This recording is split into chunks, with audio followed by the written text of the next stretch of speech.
Hello! Welcome back to the Shakey Sonnet Show.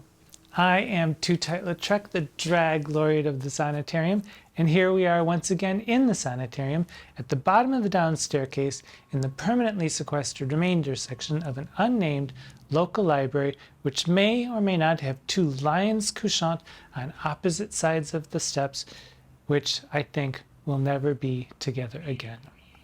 Those two lions, by the by, have heretofore gone unnamed, but David, the lovely David at David Novak Reads Poetry, has kindly named them Anadiplosis and Chiasmus. So I'll link David's channel down below and you can go check out his channel there.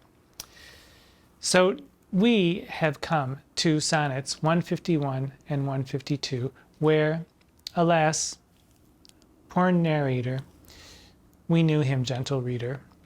He was a randy fellow who got in a little too deep and met his match in inconstant love. Sonnets 151 and 152 are, like so many of the other sonnets, high on sexual innuendo, and they drive home the point that the narrator's relationships have been more true lust than true love. It happens. So let's look at Sonnet 151, which I call fondly the erection sonnet, and I think you'll figure it out as we go along. Sonnet 151. Love is too young to know what conscience is, yet who knows not conscience is born of love? Then, gentle cheater, urge not my amiss, lest guilty of my faults thy sweet self prove. For thou, betraying me, I do betray my nobler part to my gross body's treason. My soul doth tell my body that he may triumph in love. Flesh stays no farther reason, but, rising at thy name, doth point out thee as his triumphant prize. Proud of this pride, he is contented thy poor drudge to be, to stand in thy affairs, fall by thy side. No want of conscience hold it that I call her love, for whose dear love I rise and fall. Okay, so there's an awful lot of rising and falling going on in this sonnet. So let's start with the first quatrain.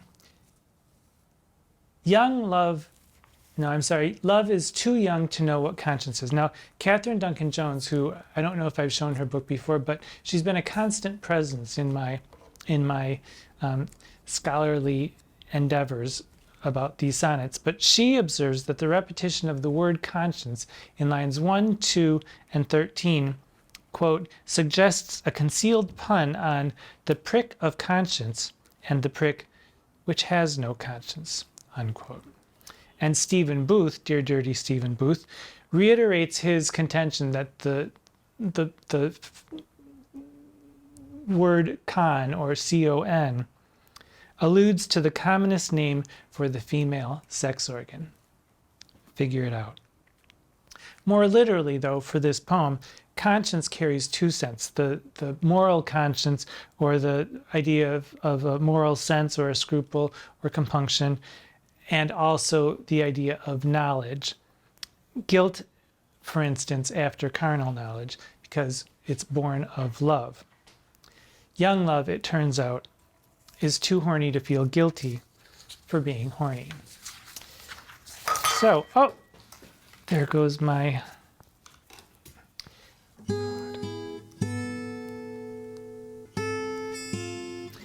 So we move on from conscience to this cute little phrase, gentle cheater, which is kind of like saying, hi pot, my name's Kettle. I'm not black, you're black. The tone here is jokey and kind and quite playful, at least up to a point.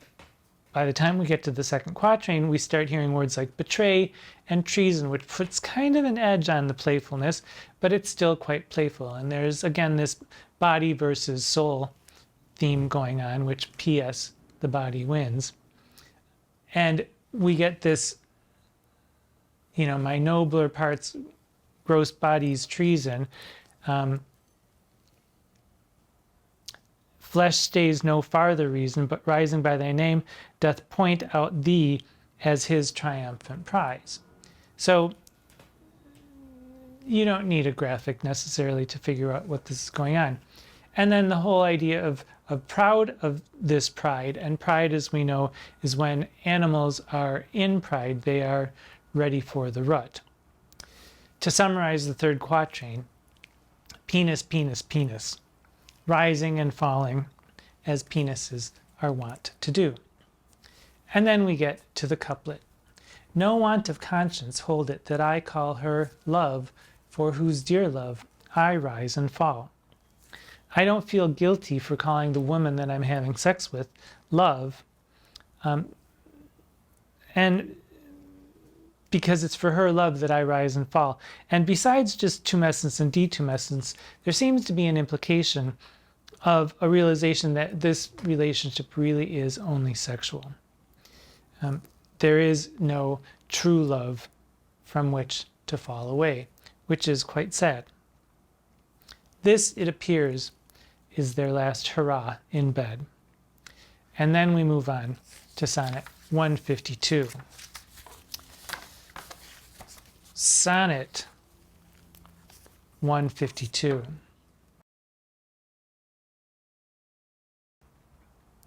In loving thee, thou know'st I am forsworn, but thou art twice forsworn, to me love swearing. In act thy bed vow broke, and new faith torn in vowing new hate after new love bearing. But why of 2 oaths breach do I accuse thee, when I break 20? I am perjured most, for all my vows are oaths but to misuse thee, and all my honest faith in thee is lost. For I have sworn deep oaths of thy deep kindness, oaths of thy love, thy truth, thy constancy, and to enlighten thee gave eyes to blindness, or made them swear against the thing they see.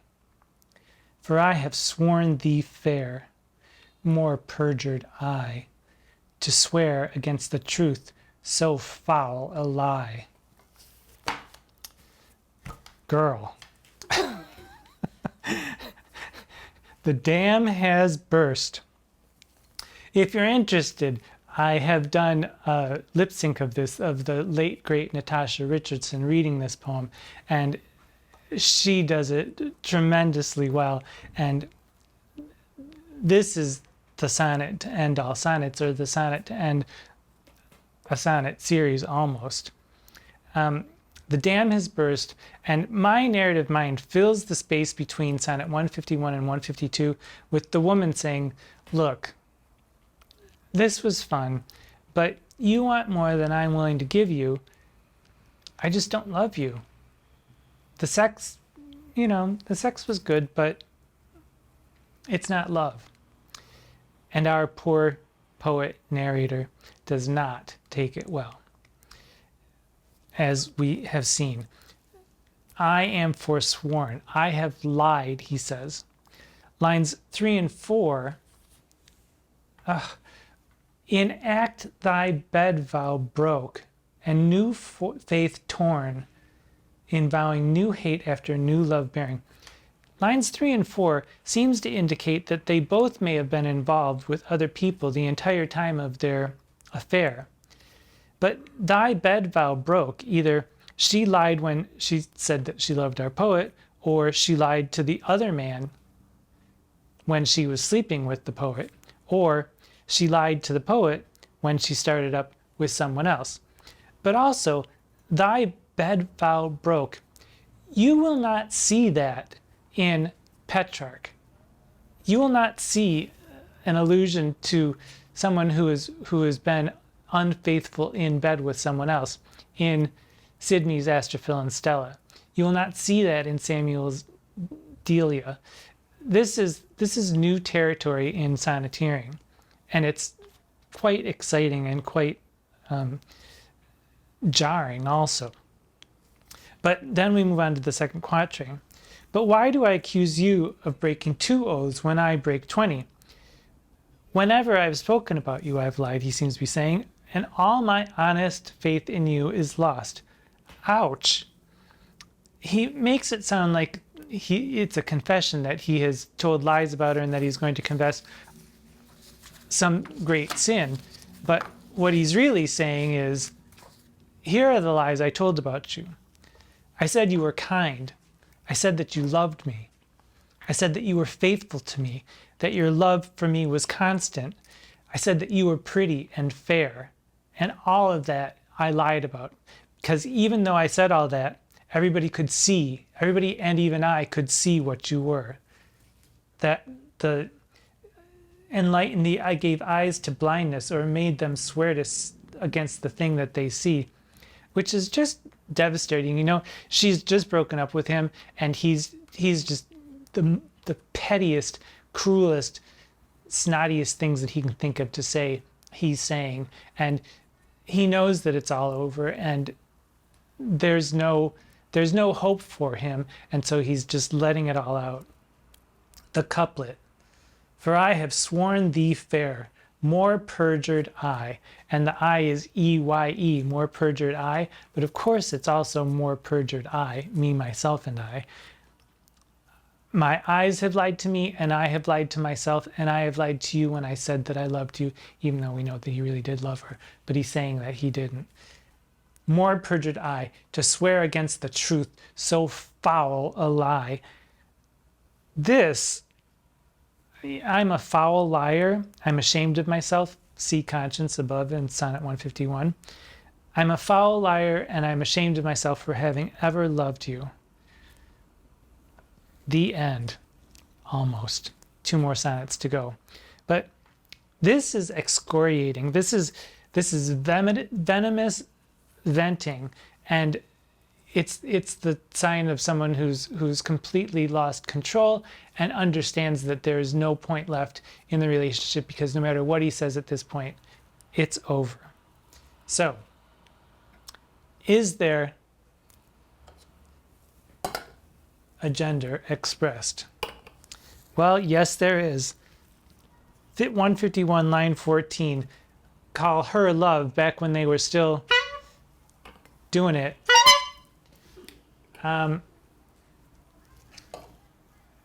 It's definitely a female, and 152 follows close upon it, so honk honk. The last honk for now. Dramatically, where might this fall into some of Shakespeare's plays?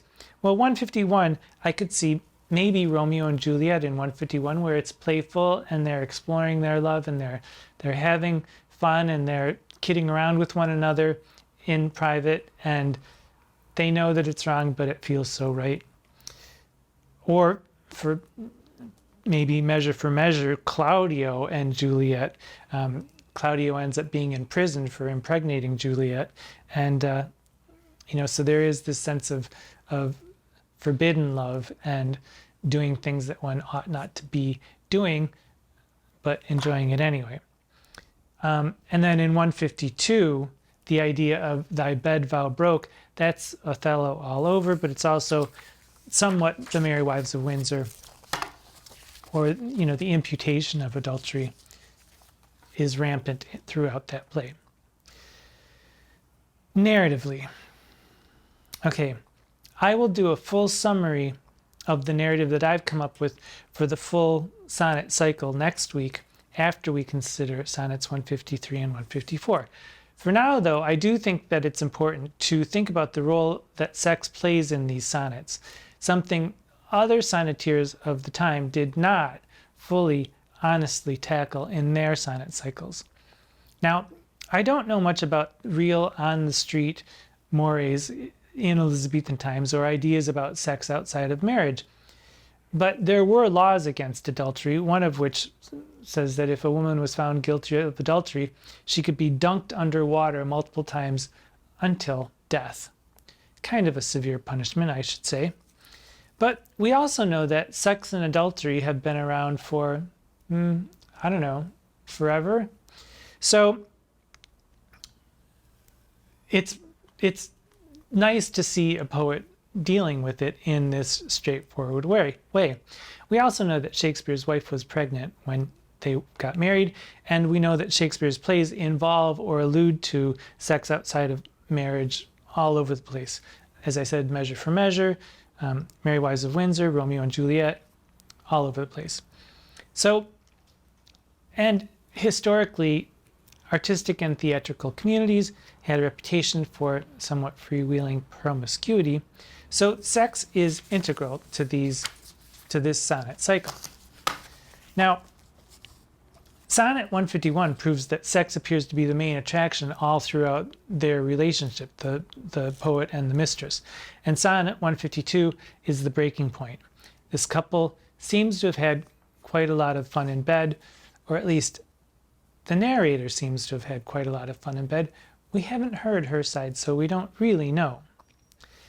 In the end, she's just not that into him.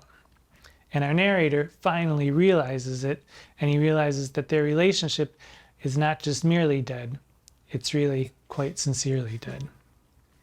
So there are 2 sonnets left to cap off this series, and we'll talk about the full narrative shape that I think comes together beautifully in this, what I'm calling a tragic love story. Until then, until we talk about 153 and 154, remember, world, wonder, it's all around you. Pay attention. I am Tootight Lautrec, and this is my feather, and we bid you a fond adieu for now.